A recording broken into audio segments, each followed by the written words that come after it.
Gente, meu nome é Ricardo Gandur, eu sou jornalista e consultor, e este é o painel Rumo à Regulação de uma Inteligência Artificial Social e Ambientalmente Responsável. Vocês veem que pelo título do painel já dá para ver que teremos múltiplas visões aqui. E para estar conosco nesta tarde, eu convido Zaika Santos, CEO da Afrofuturismo e STEAM. Zaika, por favor. Prazer. A doutora Seiza Harada, gerente jurídica do Banco BV. Seiza, por favor. O Lennon Medeiros, diretor executivo da Visão Coop. E o Fabrício da Mota Alves, presidente do Conselho Consultivo da Anatel, coordenador adjunto do Observatório Nacional de Cibersegurança e também de Proteção de Dados da OAB. Obrigado, gente. Bem, a gente vai começar dando um panorama geral desse assunto tão importante que está rolando agora no Congresso, né, que é o marco legal da inteligência artificial. A gente sabe que é uma das prioridades deste governo. Um projeto de lei segue tramitando na Câmara Federal, depois de aprovado pelo Senado. Claro que, para o mundo empresarial, espera-se que uma futura lei traga uma maior previsibilidade e, especialmente, segurança jurídica, uma vez que um marco legal traz diretrizes claras sobre como desenvolver e implementar tecnologias de IA. Também, né, gente, para os consumidores, para nós consumidores, mais garantias de que a aplicação dessa tecnologia pode ocorrer de forma justa e transparente. Mas os aspectos não param aí, né? A regulação também pode vir a assegurar que esses sistemas desenvolvidos e usados no Brasil sejam eticamente responsáveis e benéficos do ponto de vista social e ambiental. Hoje, a proposta em debate é bastante extensa quanto aos aspectos éticos e de garantia de direitos, mas a priorização do uso de sistemas de IA que tragam eficiência, especialmente, gente, eficiência energética e racionalização de consumo de recursos naturais. Vejam, a tecnologia consome energia, né? E esses aspectos nos parecem que apenas aparecem nas disposições gerais, não estão no cerne da lei. Então, a pergunta aqui é, será que é possível ir além? Será que é possível enxergar um pouco mais adiante, um pouco mais, de forma mais ampla? Então, é por isso que a gente está aqui com esse grupo muito especial de pessoas com visões muito complementares.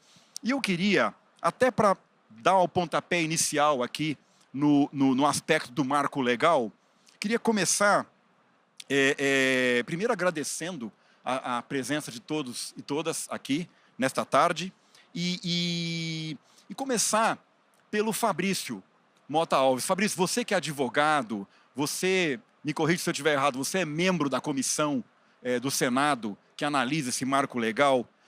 Qual que é a tua expectativa, Fabrício, em relação a uma regulação de uma lei sobre um assunto tão novo e que apenas acaba de nascer? O que essa proposta, esse projeto tem de bom? O que é que pode melhorar? Dá para a gente, para iniciar essa conversa, dá para a gente um panorama geral, evidentemente com a tua visão, Fabrício. Claro, primeiramente quero agradecer, fico muito honrado de estar aqui participando de um evento dessa magnitude. Prazer estar aqui com meus colegas, cumprimento a todos aqui, cumprimento a você, Ricardo, cumprimento a quem está nos assistindo. Eu vejo que o debate é um debate extremamente complexo pela sua própria definição, né? Eu falava agora há pouco com a doutora Seiza, regular a tecnologia é desafiador em todos os aspectos. E uma tecnologia dessa magnitude, tão disruptiva, e com um potencial tão extraordinário, é ainda mais complexo. A gente sabe que o Estado tem um tempo para se movimentar.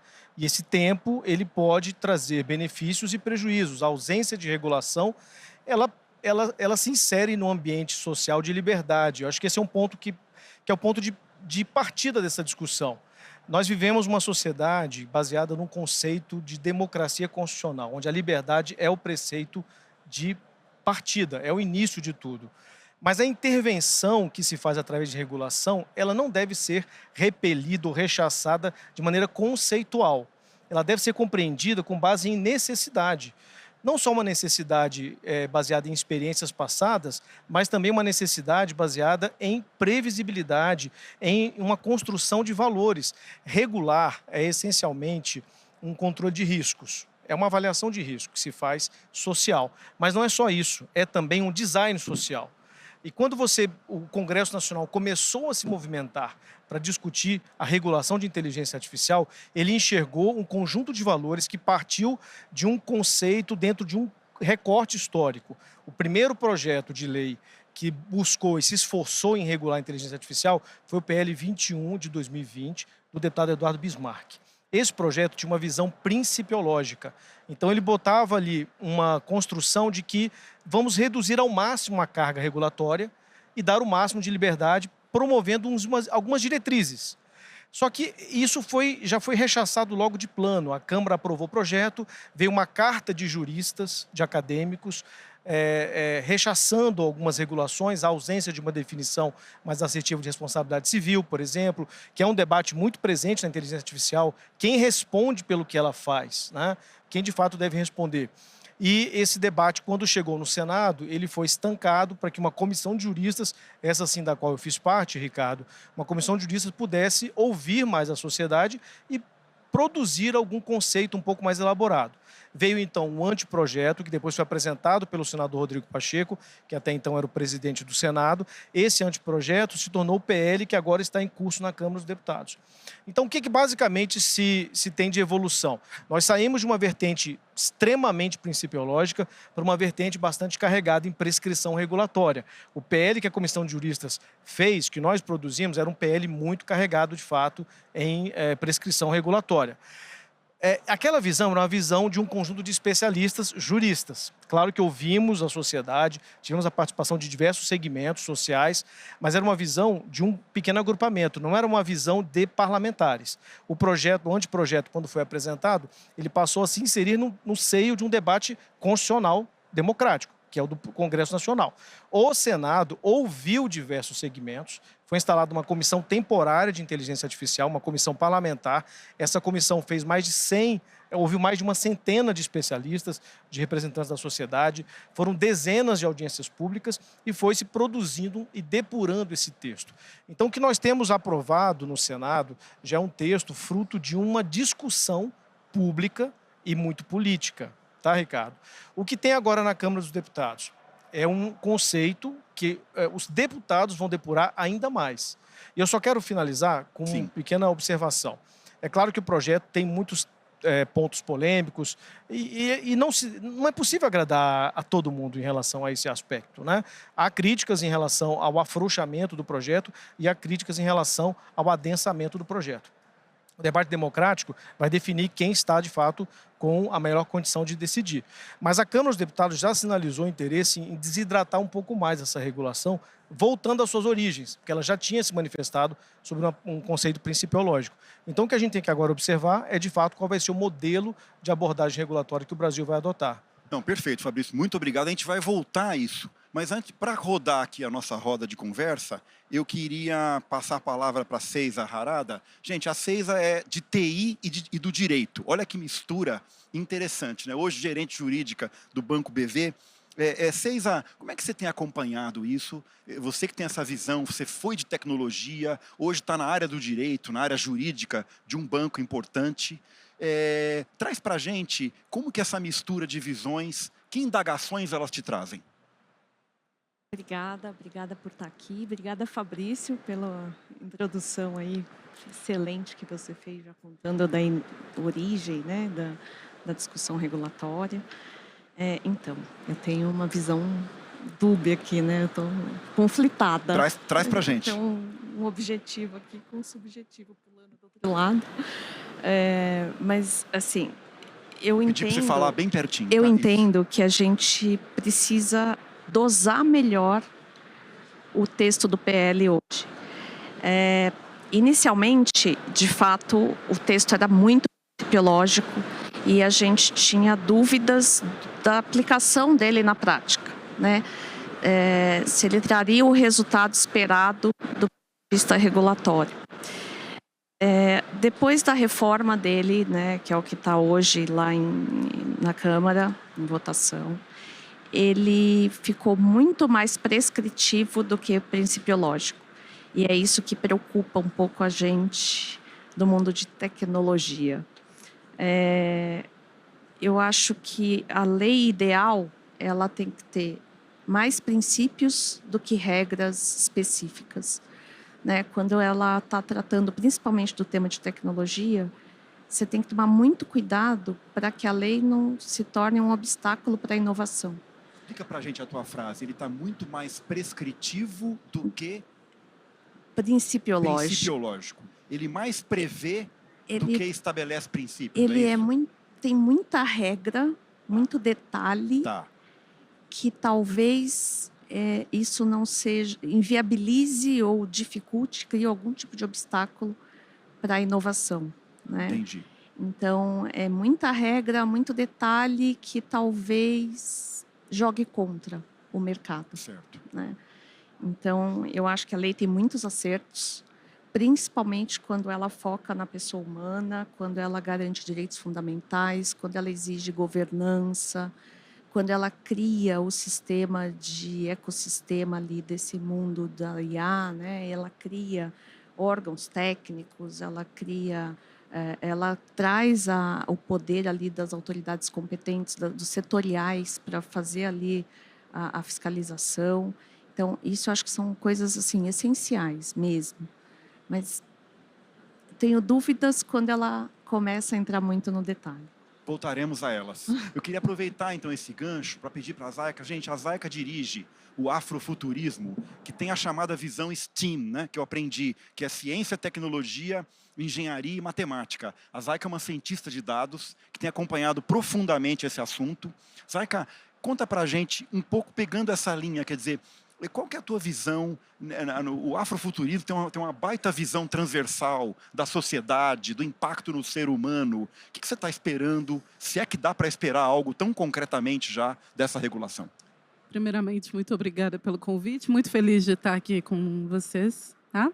Muito bom essa conversa. Temos aqui um equilíbrio, né? Uma discussão que ela precisa de um equilíbrio. E eu vou começar aqui citando uma pesquisadora que eu gosto muito, que é a Lúcia Santaella, que ela é de semiótica. E ela vai falar, né, no livro dela que se chama Sobre a Inteligência Artificial, ela traz um paralelo, nem positivista da inteligência artificial e nem negativista da inteligência artificial. Então, eu acredito muito que a gente tem que conseguir chegar nesse lugar que é um entrecampo dessa discussão, especificamente. E pensando isso por uma relação em que sociedade civil consegue conversar com universidades, com o setor público e com o setor privado. Então, não vai funcionar sem um diálogo que perpasse todo mundo. E aí a gente vai lidar com o conflito. Né? O conflito é como essa tecnologia ela vai afetar a sociedade civil de fato. Né? E esse conflito ele acaba ficando aí mais em destaque, em evidência na discussão, como afeta a população negra, como afeta a população LGBTQIAP+, como afeta a população PCD, entre outros recortes nesse sentido. E, para isso, a gente acaba tendo que retomar uma discussão que já existe dentro do setor privado, que é a diversidade e inclusão profissional. Né?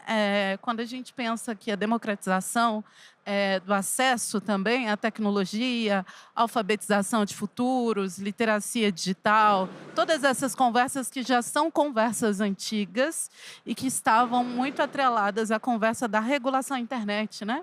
E aí ela só se atualiza porque a gente está falando aí de uma tecnologia que já existe há muito tempo, que passa por um boom, né, por uma revolução tecnológica e chega a ser entendida como indústria e mercado 5.0.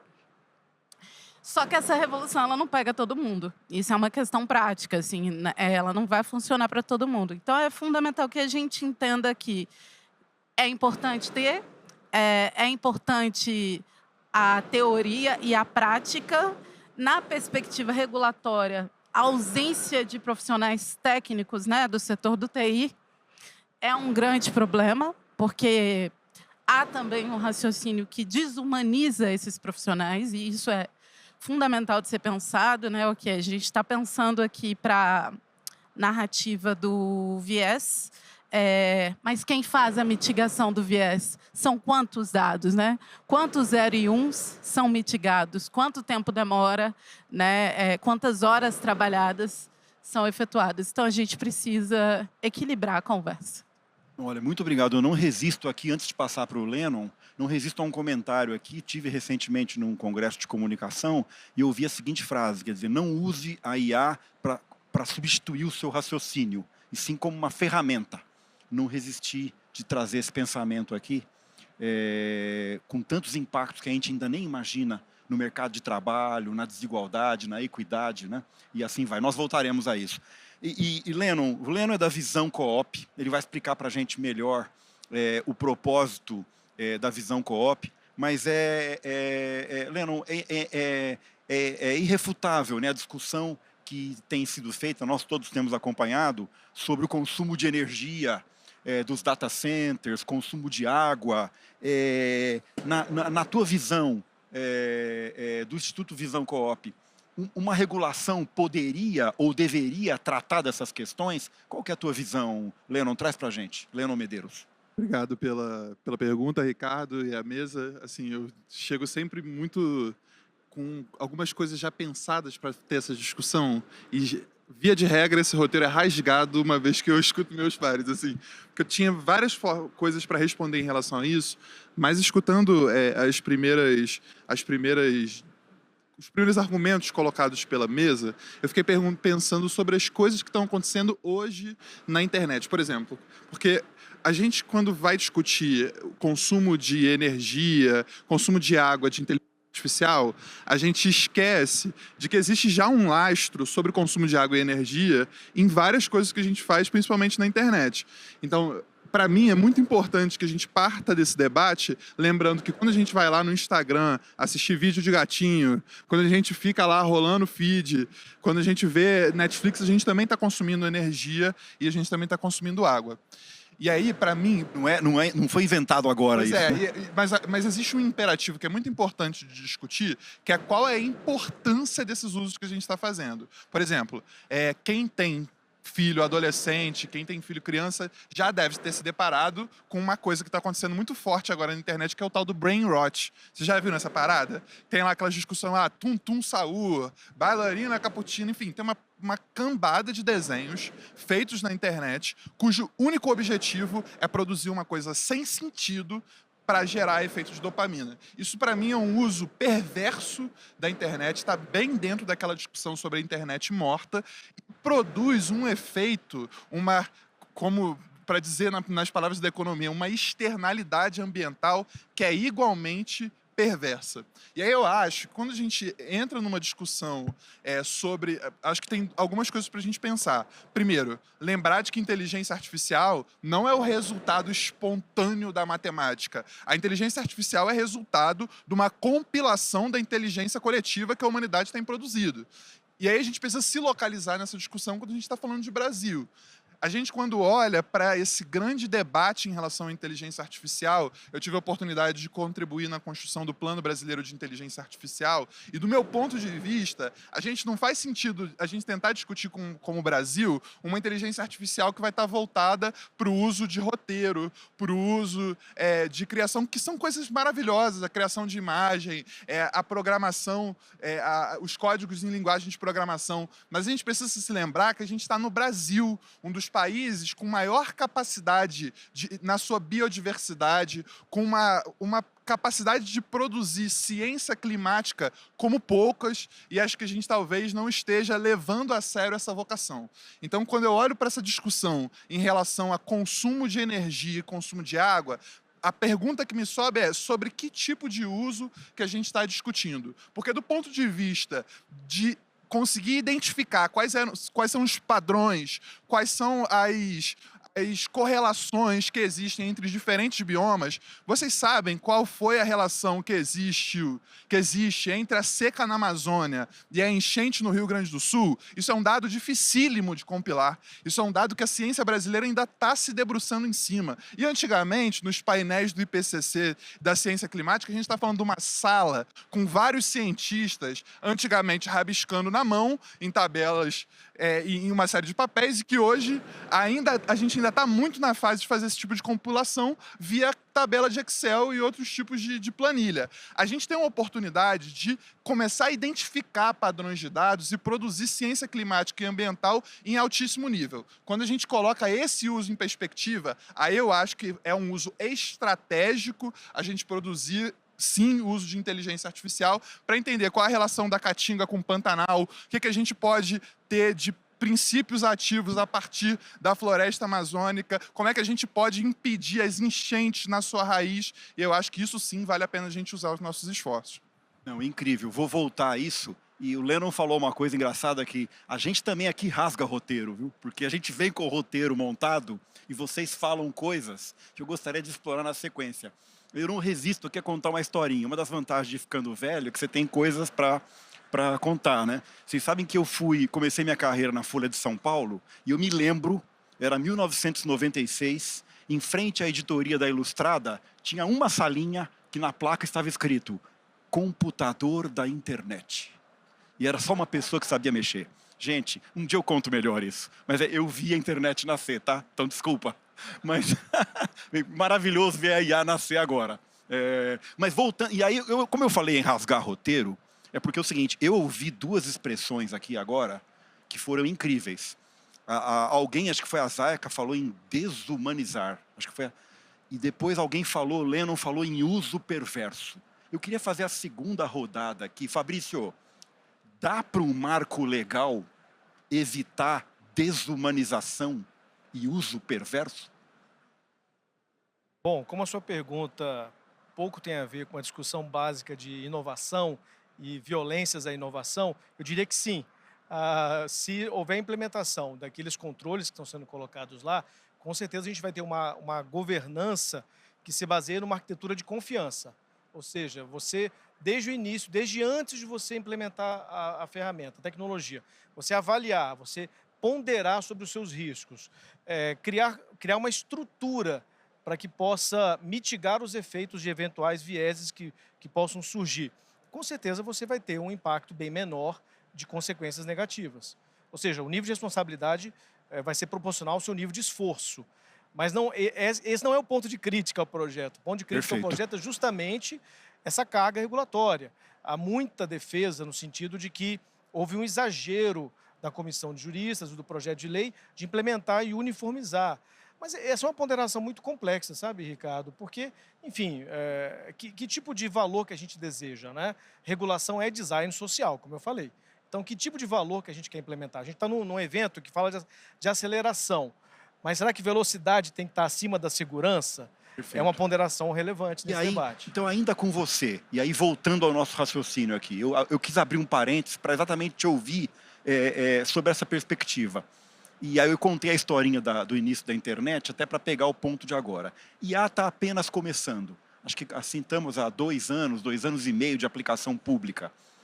Dá para fazer um marco legal à prova de futuro? Quer dizer, é tão cedo ainda. Como é que você vê ainda no teu raciocínio, Fabrício, de inovação e um marco legal que sobreviva a isso? Esse debate ele existe desde tempos remotos. Em 1980, um professor da Universidade de Aston, chama David Collingridge, ele publicou um livro, chama The Social Control of Technology, onde ele desenvolveu uma metodologia para avaliar os riscos de se regular a tecnologia precocemente ou tardiamente.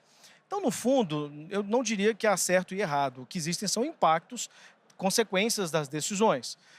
O que se defende muito, os Estados Unidos agora no governo Trump veio trazer, eu estava até acompanhando o painel anterior aqui, ele veio trazer uma visão de que temos que estimular a competitividade em nível máximo. Ok, mas haverá algumas consequências desse mecanismo, sabe?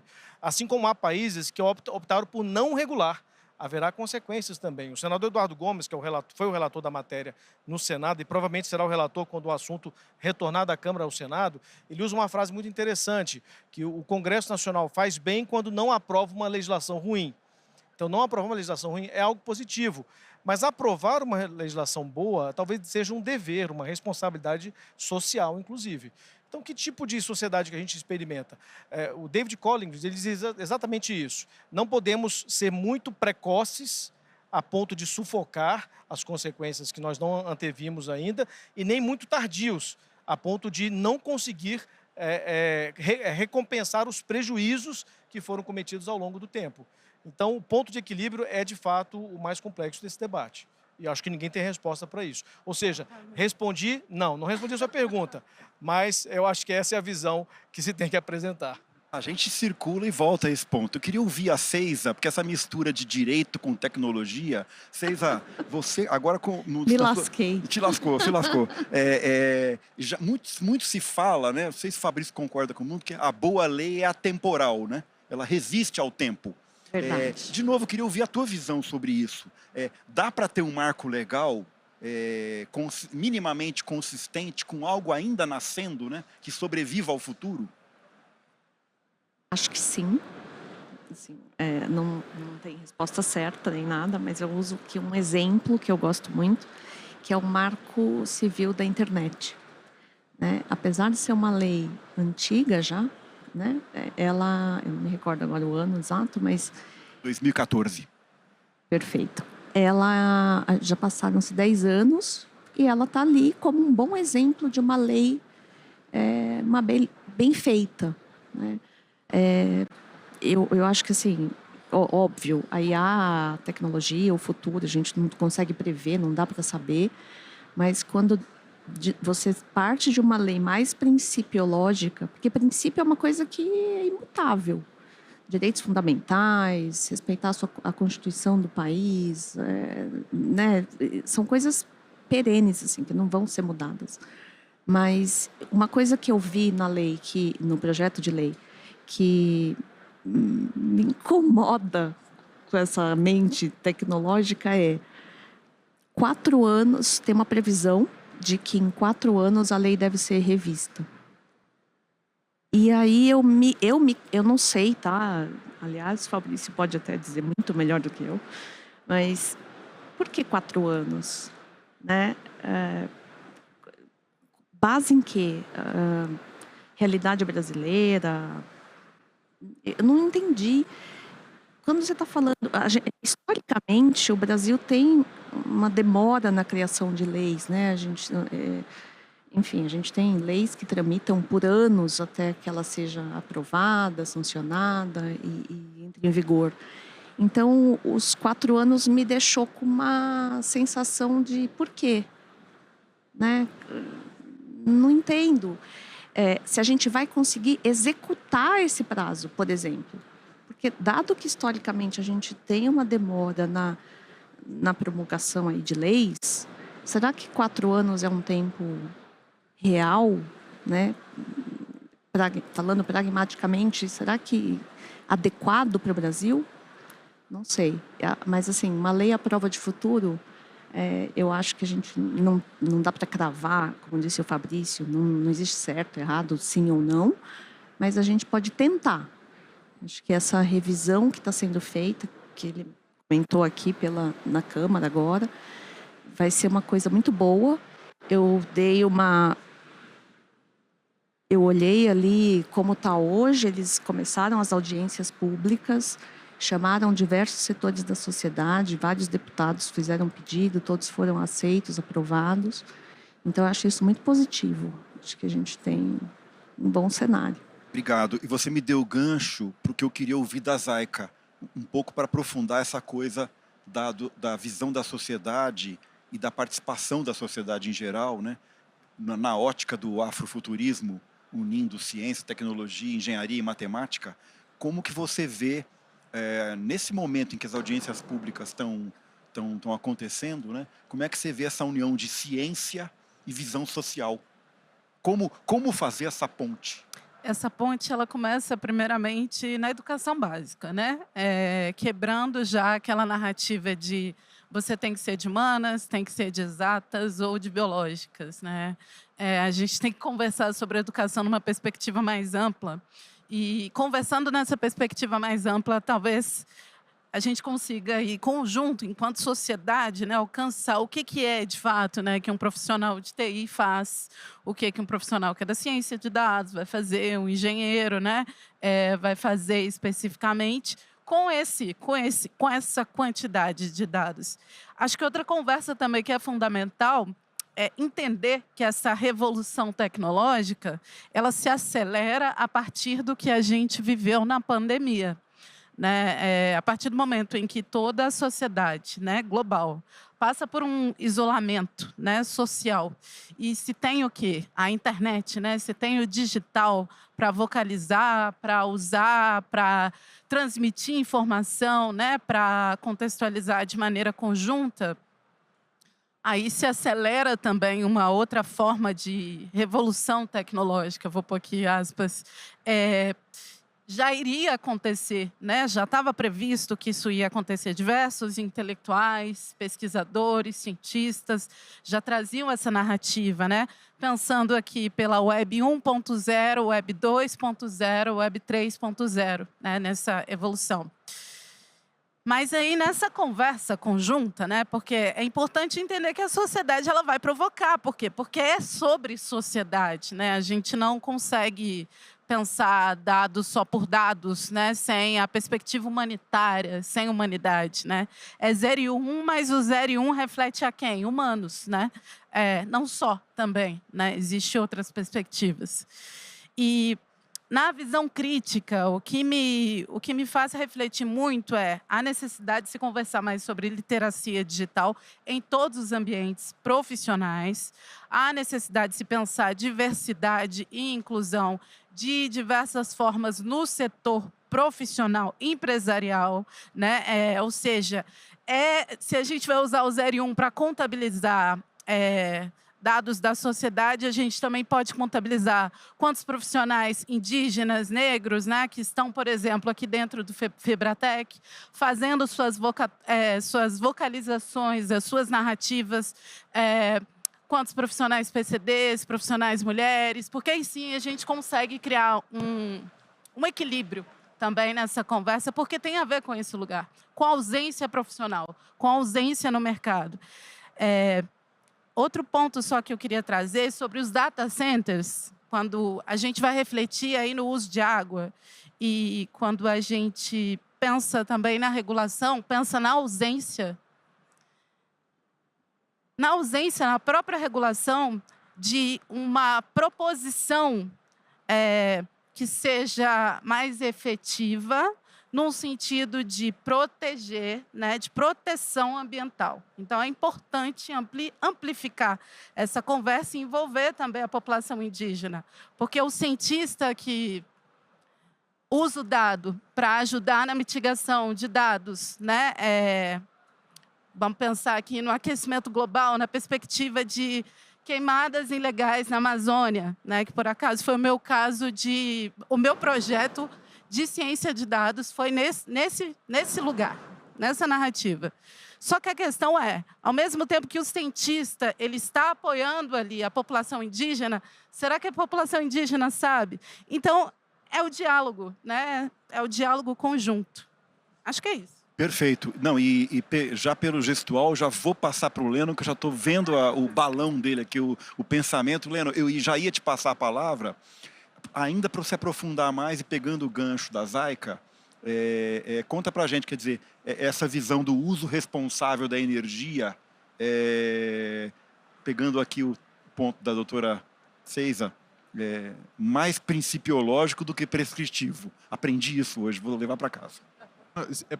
Acho que tem uma coisa, assim, primeiro que a gente está acabando, isso tem os seus pontos bons e seus pontos ruins, né? A gente está produzindo uma mesa com muita convergência, né?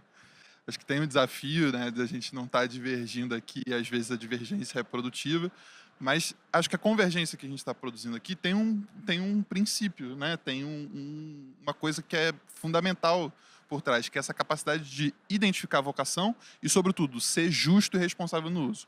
Porque quando você fala isso, Zé, eu fico pensando numa coisa que tem uma parte importante da ciência brasileira hoje agindo para enfrentar o racismo na ciência. Porque aí a gente tem uma péssima mania, historicamente no Brasil, de fazer assim, um pesquisador vai até a Amazônia construir uma pesquisa com a comunidade ribeirinha. Aí o pescador passa toda a visão para o pesquisador, e o pesquisador que é o cientista, o pescador dane-se. Assim, não é bem isso, a gente precisa entender que tipo de conhecimento, que tipo de tecnologia a gente precisa reconhecer. E eu digo isso porque hoje a maior infraestrutura brasileira é a infraestrutura dos rios voadores. Existe uma nota técnica do Instituto Serra Pilheira que identificou, assim como você faz pegada de carbono, identificou as moléculas de água, onde elas se originam e o que elas abastecem. E o resultado é a maior parte do percentual de água que abastece as lavouras, o agronegócio, que dá resiliência hídrica, que nos dá resiliência energética, ou seja, que garante o funcionamento constitucional do Brasil, vem de pequenas reservas indígenas, reservas de tecnologia comunitária. E aí a gente precisa pensar muito sobre isso. Primeiro, existe uma outra inteligência que não é só uma inteligência humana, é também uma inteligência humana, porque a Amazônia foi cultivada. Agora, ela é uma tecnologia social e ancestral, porque muito antes do Instituto Serra Pilheira validar e publicar esse conhecimento, já existia entre as comunidades indígenas, entre as comunidades amazônicas, essa discussão, essa apresentação dos rios voadores. O que a inteligência artificial traz para a gente é uma grande oportunidade de tradução simultânea, ou seja, de concatenar, coordenar e traduzir esses esforços, de conseguir trabalhar junto, de pensar co-inteligência, ou seja, a partir do momento que a gente constrói junto, não é para substituir,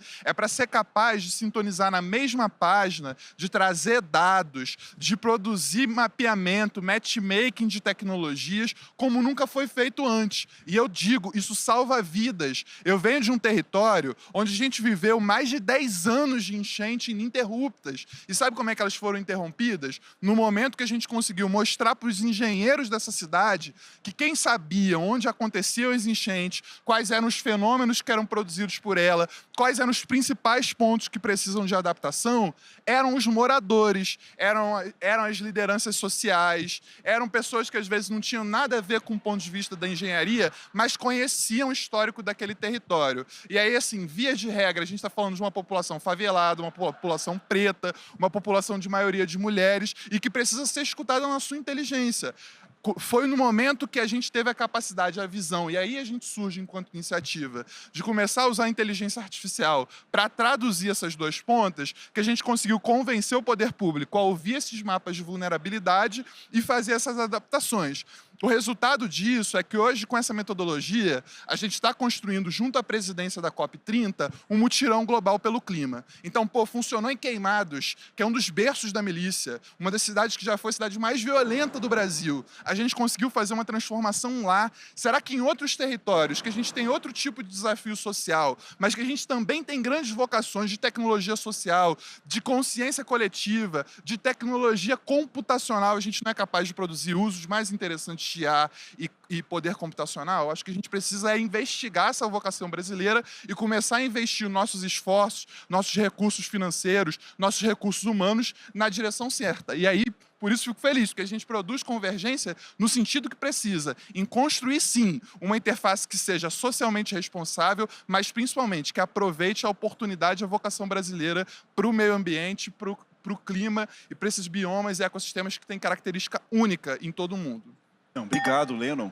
E eu diria que, sim, há convergência, talvez principiológica, mas há uma múltiplas visões aqui complementares. E antes de continuar a rodada, eu não poderia deixar de mencionar também, como profissional da imprensa e da comunicação, eu sou pesquisador também na área, vocês podem imaginar, e acho que isso afeta a todos, os impactos aí, os estudos e discussões que tem tido sobre a IA no campo da informação, né? Isso daria um seminário, um congresso à parte. Mas eu queria voltar a rodar aqui a nossa conversa. Queria trazer para você, Fabrício, uma visão que a gente queria te ouvir Assim como a César citou, né, o Marco Civil da Internet, não só foi exemplar, como foi exemplo para o mundo, né, na época. Eu me lembro bem. Sim. E falar um pouco de governança, ouvir tua opinião sobre isso, né? O mundo tem alguns exemplos de instituições, estruturas institucionais, como o Center for Data Ethics and Innovation na Inglaterra, o Automated Decision System Task Force de Nova York, são NGOs, ONGs ou institutos de função pública, né, que ajudam a sociedade a monitorar, não sei se é bem essa palavra, ou analisar, olhar, né, observar. Como é que você vê, além de um marco, uma lei federal, que é o que está em discussão, né, instituições da sociedade civil implementadas seriam úteis para complementar esse, digamos, ecossistema de organização, algo assim? Eu acho, na verdade, que isso é fundamental. Eu acho que o princípio democrático, ele parte da visão de que a sociedade é que tem de fato o poder e ela é que deve induzir e conduzir as instâncias de poder. O governo que está colocado aí, ele nada mais é do que um instrumento que deve nos satisfazer. Então, essa é uma visão conceitual e filosófica a partir da qual a gente inicia qualquer debate nesse sentido. Então, Ricardo, eu vejo que a sociedade precisa participar muito mais, inclusive. Precisa haver uma profusão de organizações, de reuniões, de coletivos que tenham condição de realizar monitoramentos, estudos, porque o assunto é tão plural, tão diversificado, e como você mesmo disse, é tão novo, que é impossível que uma única instância, uma única organização consiga antever ou até mesmo ter conhecimento sobre as inúmeras e múltiplas consequências que essa tecnologia pode oferecer. É impossível. Isso em nível privado e nível público também. E eu não poderia dizer diferente. Lá no Conselho Consultivo da Anatel, que eu presido, que é também um órgão de controle, né? O Conselho Consultivo, ele tem essa visão. Ele é um órgão de controle em que a sociedade se faz institucionalmente representada para o setor de telecomunicações. E dentro desse órgão, eu criei um comitê de quê? De data center. E por que eu criei esse comitê? Inclusive, está o convite aqui para todos os colegas que eventualmente não sabem dessa iniciativa. A gente vai instalar o comitê nas próximas semanas. Caso tenham interesse em participar, o convite está extensivo a vocês. E o propósito é justamente que a sociedade ali representada ouça outros integrantes da própria sociedade para, junto à própria Anatel, que é um ambiente importante desse ecossistema de data center, que é o da infraestrutura de telecomunicações, possa depurar melhor as consequências dos investimentos e das políticas que estão sendo colocadas pelo governo federal, pelo Congresso Nacional. Todos estão debatendo isso agora, né? Então vamos também aprimorar. Ou seja, a sociedade precisa participar. Não só pelo aspecto de legitimação dos resultados, mas também de controle. É fundamental. E para aproveitar, pode parecer óbvia a pergunta, mas eu não conheço o projeto como você conhece. O atual texto não restringe esse tipo de iniciativa, né? Ele dá abertura, né? Pelo contrário, todo o desenho, o Sistema Nacional de Governança de Inteligência Artificial é o sistema de controle público sobre a governança da inteligência artificial nos diversos setores. Então, foi previsto um ambiente setorialmente responsável, com uma coordenação, que é a Autoridade Nacional de Proteção de Dados, mas preservando as competências setoriais. Então, a Anatel, a ANEEL, a ANM, todas as agências terão o seu espaço de construção do seu controle, da sua fiscalização. Mas não somente isso, há também previsão de participação social. Então foram previstos organismos plurais, multissetoriais, para que a sociedade se faça presente. E não só no Brasil, a governança do mundo inteiro está se valendo de participação multicolateral sobre a governança e a observação da inteligência artificial. Que ótimo. E aí, nesse sentido, eu queria perguntar para a Zayka. Zayka, o afrofuturismo está se preparando para esse papel? E se sim, que tópicos, que bandeiras a entidade priorizaria? Então, a Afrofuturismo Artstein, né, é uma empresa da qual eu sou CEO e nós dialogamos especificamente com a educação STEM, né, por uma perspectiva emancipatória, tanto no serviço público, quanto no serviço privado, enfim, né, na iniciativa privada, quanto para a população, numa dinâmica geral. E aí entra aqui esses termos que são fundamentais, né, que é o STEM, STEAM, enfim. Como a gente vai traduzir? Porque aqui que está a questão da própria ciência de dados, né? Quando não se traduz o 0 e 1, a população não entende, né? Que é que, de fato, o STEM, ciência, tecnologia, engenharia, artes e matemática, só que numa perspectiva conjunta de interação, onde a gente não pensa difícil. E o conceito de afrofuturismo, ele é um conceito que ele já existe há muito tempo, né? Ele surge aqui numa perspectiva de entender a população negra como ativista, criadora, né, e detentora dessas tecnologias, entendendo o seu potencial de ancestralidade, mas tendo também como força e prática as tecnologias emergentes. Por quê? Porque a gente conversa muito sobre inteligência artificial e esquece um lugar dela, né? Ela é uma tecnologia emergente, ela não é uma tecnologia solta, que veio e aconteceu, né? E por isso que a gente tem esse problema tão grande para regular uma tecnologia que emerge, né? Que vai emergir assim como outros, assim como foi e como ainda é IoT, né? Que é a internet das coisas. Bem como também, para se pensar em data centers, já aceitei o convite, conte comigo. Boa. Para se pensar em data centers, a gente vai precisar de outra tecnologia emergente, né, que é a energia renovável, né, pensar esses data centers por uma perspectiva de renovação dessa própria energia, né? O que a gente vai usar nesse lugar? Então, eu trago aqui como referência, só para concluir a minha fala, dois intelectuais que são fundamentais. E aí, voltando de novo para a perspectiva racial, trago o Reinaldo Anderson, o doutor Reinaldo Anderson, que vai conceituar afrofuturismo 2.0 como uma perspectiva que envolve também o setor empresarial na perspectiva de discussão e responsabilidade.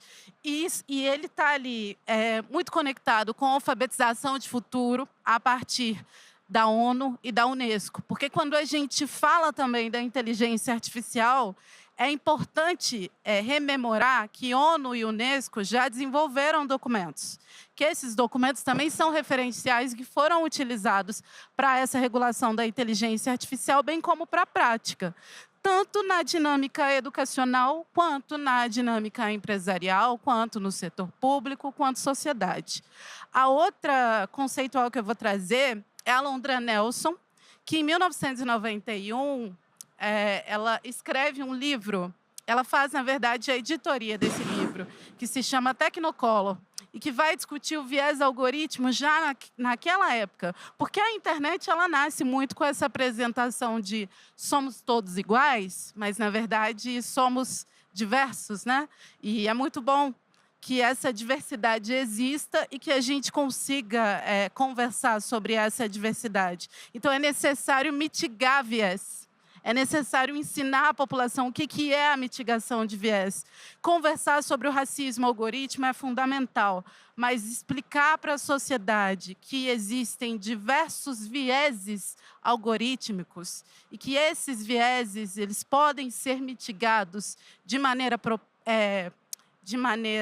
efetiva é também emancipar essa população a trabalhar com essas tecnologias da forma que ela quer. Então, não é só ser sociedade civil que está ali nessa interação do usuário, né, de uma plataforma, de uma rede social ou de uma tecnologia desenvolvida por uma empresa específica, mas fazer com que esse usuário também venha entender o que é o setor de TI, o que o setor de TI de fato faz na prática.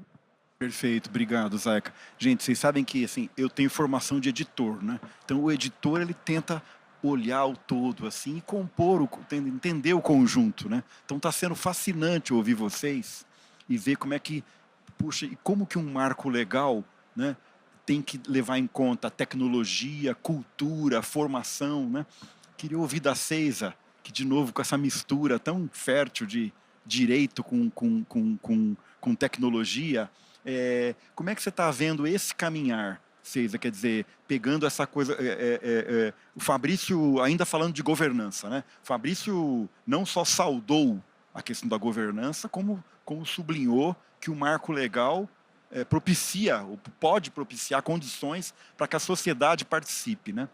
Você está hoje no sistema financeiro, olha o sistema jurídico, como cidadã, não é? como membro desse raciocínio todo, como é que você vê essa questão da governança?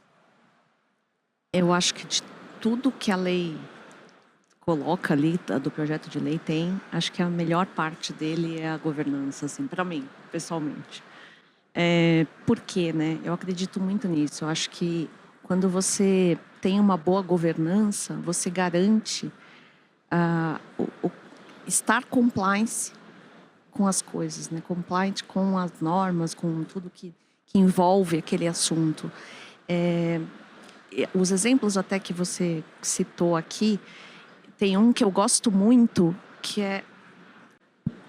Tá ouvindo, tá bem. É o do Reino Unido, ali, da Inglaterra, que eu acho muito bacana, porque eles criaram um grupo de setor público, privado e acadêmico. E eles fizeram essa organização, ela não tem um poder sancionador. Isso eu achei sensacional.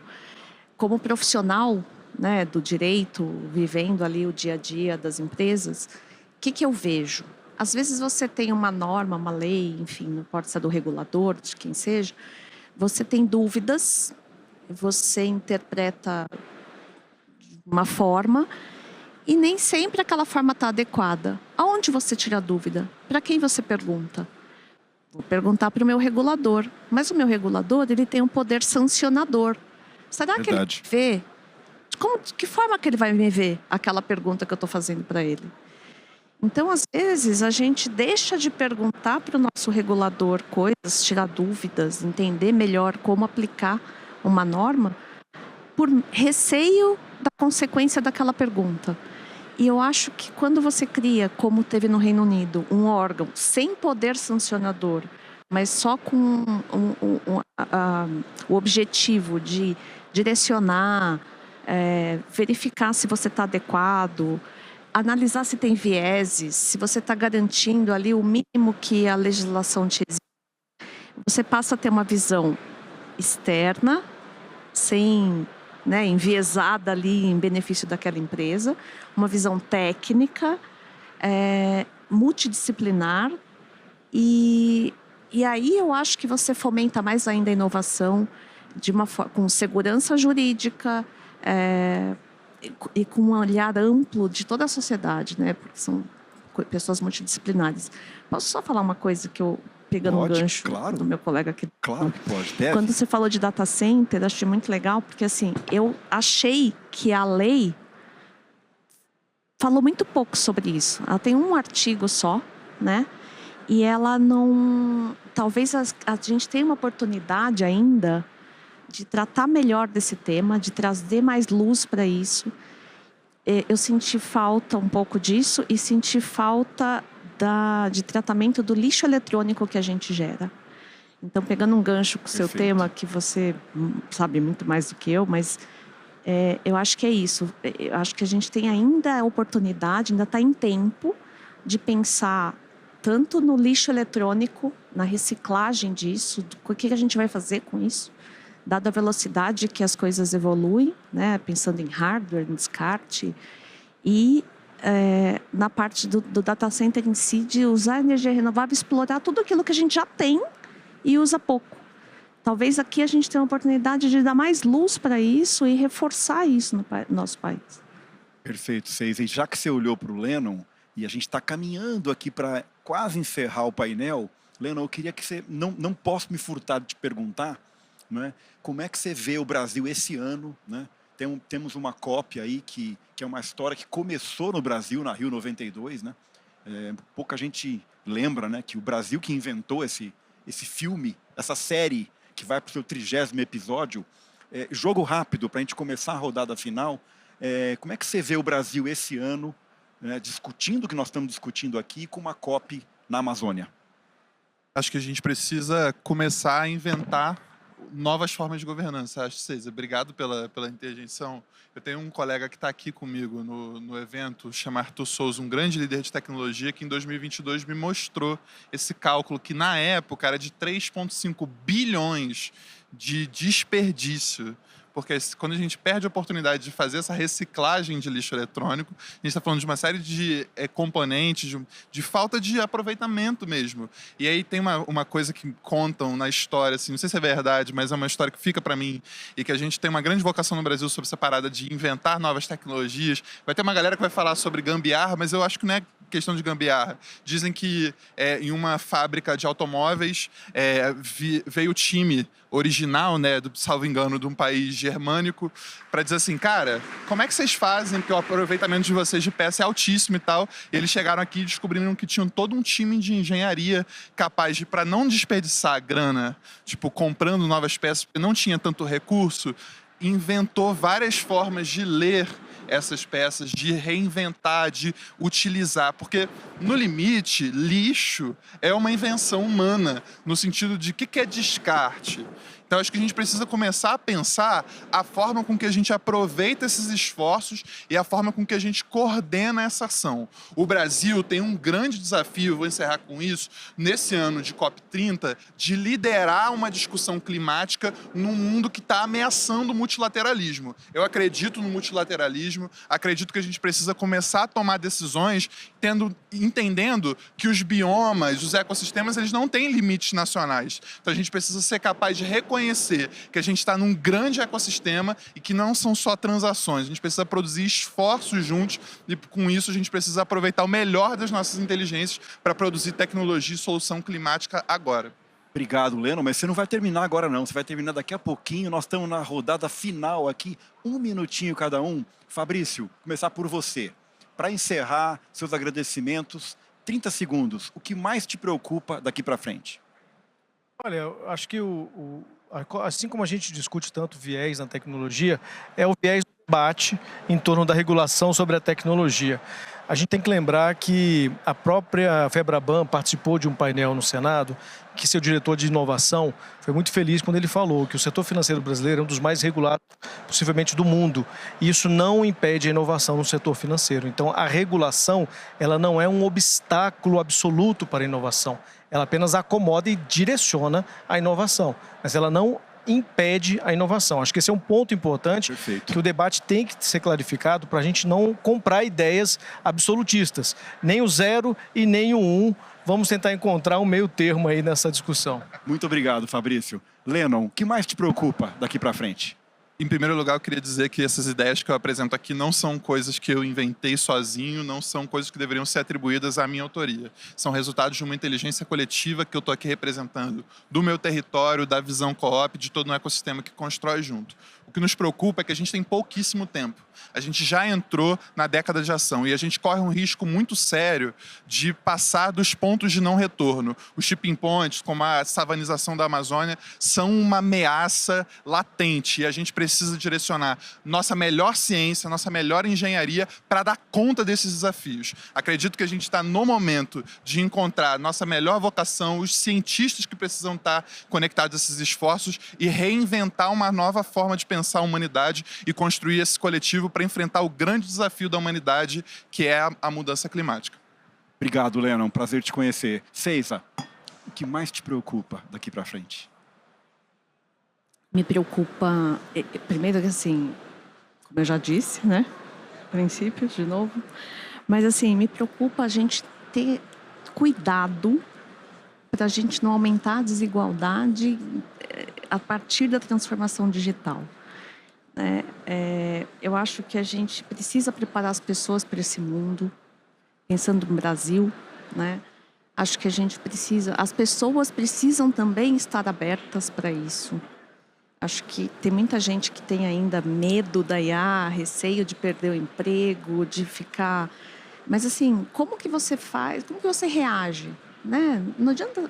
Eu acho que você precisa aprender com ela, né? E usar a IA como uma ferramenta, ela tem que ser um instrumento. Isso que eu acho que é importante.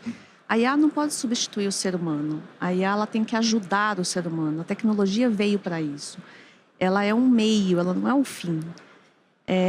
Quando você começa a usar a IA para fazer aquilo que o ser humano faz, que é o que ele tem de melhor, que é a criatividade, é o raciocínio, é a crítica, é o pensamento crítico, Aí sim, aí eu começo a ter medo da IA. Obrigado, César. Eu acho que a gente precisa não substituir. A IA não veio para substituir as pessoas, ela veio para ajudar as pessoas a uma versão melhor delas, a não desperdiçar tempo e usar o tempo de uma maneira melhor. Obrigado, César. Vaica, o que mais te preocupa daqui para frente para a gente encerrar a roda? O que me preocupa é a gente não conseguir entender, se entender enquanto humanidade diversa, que vai se confrontar de diversas maneiras sobre o que é uma tecnologia emergente. E é importante entender que tecnologias emergentes, elas existem, elas estão nos nossos cotidianos, mas que elas não, de maneira prática, elas não lidam com a totalidade humanitária, né? Não afeta a todo mundo da mesma forma. A gente tem diferentes formas de se afetar com essas tecnologias. E aí, para isso, eu vou trazer um conceito que eu cunhei academicamente, porque eu acho que defender direito de autoria é fundamental, e claro. Essa é uma das conversas mais efetivas nessa regulação de inteligência artificial. E esse conceito se chama afrofuturalidades, entre a ficção e a realidade. Vocês que estão me vendo aqui, né, vocês me veem aqui de maneira real. Estamos nos vendo aqui de forma real. Quem está vendo a transmissão está vendo o nosso avatar. Então, é um espaço ficcional especificamente. A minha preocupação nesse entre a ficção e a realidade é quando a gente não reconhece também a existência dos profissionais técnicos. Perfeito. Se eu tirar o microfone... Perfeito. Se eu tiro o microfone, a minha voz não chega nessa transmissão online, né? E esse 0 e 1, ele não acontece. Então, é fundamental para que a gente tenha aí uma democratização tecnológica e que a palavra, ela também chegue em todo mundo. Obrigado. Fabrício da Mota Alves, Lennon Medeiros, César Harada, Zeica Santos. Este foi o painel Rumo à Regulação de uma IA Social e Ambientalmente Responsável. Eu, Ricardo Gandur, obrigado. Prazer em conhecer vocês todos. Obrigado, gente. Seguimos.